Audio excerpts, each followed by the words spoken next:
Hello, I'm Randy Minus, and this is HICSS TV. I'm the Hong Kong and Alice Lee Fellow Professor at University of Hawaii at Manoa.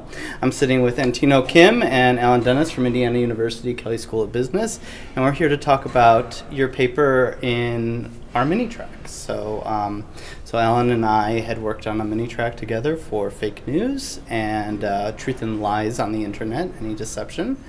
And Antino and Alan have a paper that received Best Paper, was nominated for Best Paper Award for it. And so we're here to talk about that. It's entitled, what was the title of it? Says Who?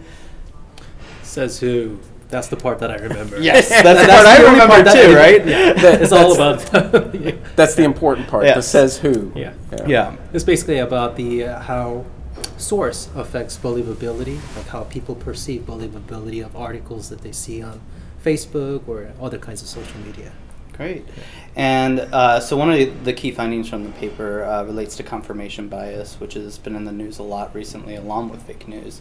So can you speak a little bit to the I think it was the affinity construct in your paper and its relation to confirmation bias? Certainly. So confirmation bias, in layman's terms, is about you believe what you want to believe or what you believe to be true already.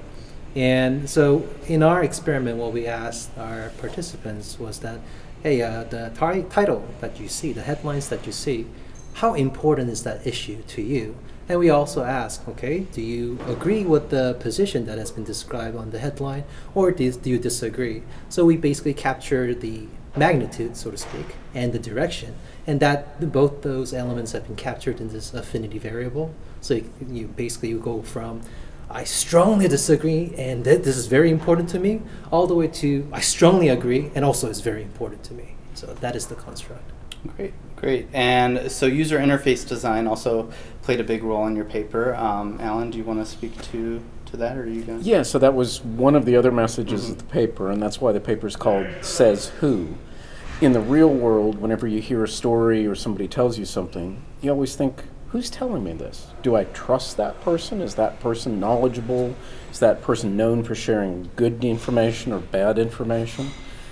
In the Facebook world and other social media, the focus is first on the story and the headline, and very little attention is often paid to what's the source of this? Who says this?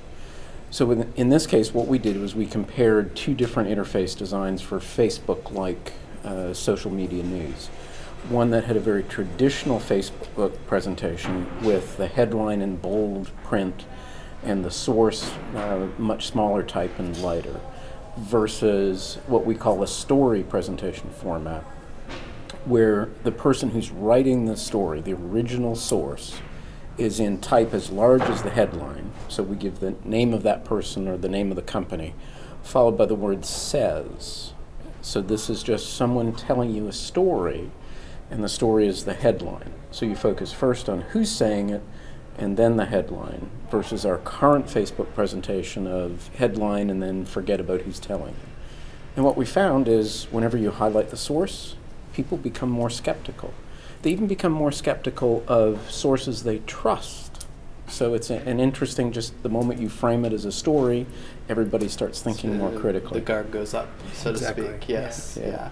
And so, so obviously, when we were talking about starting this mini track last year, fake news had not exploded into the huge deal it is today. So, what do you think, in light of the current events that are going on, that your paper actually speaks to, and what problem does it solve for Facebook specifically? So it's not so much that our approach eradicates the issue of fake news altogether. But as you led with, confirmation bias is a big issue, and especially so much more so on social media, because people are there to have fun, right? So when you're in that more of a hedonistic mindset, imagine yourself on vacation, you wouldn't think as critically about the things that you hear as you would if you were sitting in the office and working.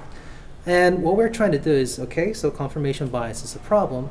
What makes it worse is that all these stories have been presented as fact with the source hidden. Can we somehow re-invoke their critical thinking by saying, hey, this is a story told by this source? So we are trying to address this issue of people being less critical on social media.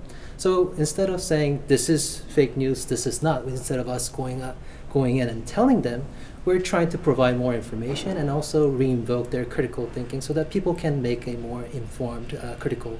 And that was, I'm glad you said that. Actually, yesterday when you did your presentation, that was one of the things that really stuck out in the paper for me, is that how do we reinvoke people to critically think about an issue, right? Because Facebook, we know, creates its own bubble for us, and then we create our own bubble for ourselves. So it's like bubble times two. How do we get out of it, right? So, yeah. And is there something that we can do with a digital nudge just to make people exactly? Yeah, and subtle. It's just bringing up the source of the story more and making it about the same size as the headline, right?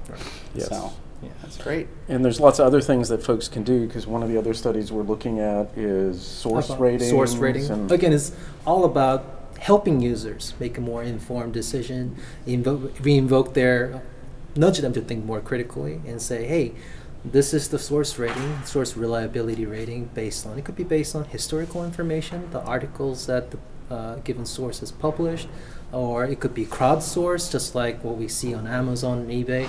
They have been successful. Could that also just naturally transfer to the world of fake news and social media? Those are some of the things that we're investigating. And another thing is, okay, after we have got to know the source reliability rating, how do we present that information? Do we show them a little flag or with a warning or disputed wording, or do we hit them stronger on the head and say, this is fake, watch out, stop? So how do we invoke different parts of our brain and help them think more critically? So again, helping users think more critically, make informed decision. I think that's where we come from. Great, great. Yeah. You guys have anything else you want to say? I think I'm good. All right. Well, thank you very much for talking with me today. And this is Alan Dennis and Antino Kim and Randy Minus for HICSS TV. Thanks. Thanks for having us. Thank you.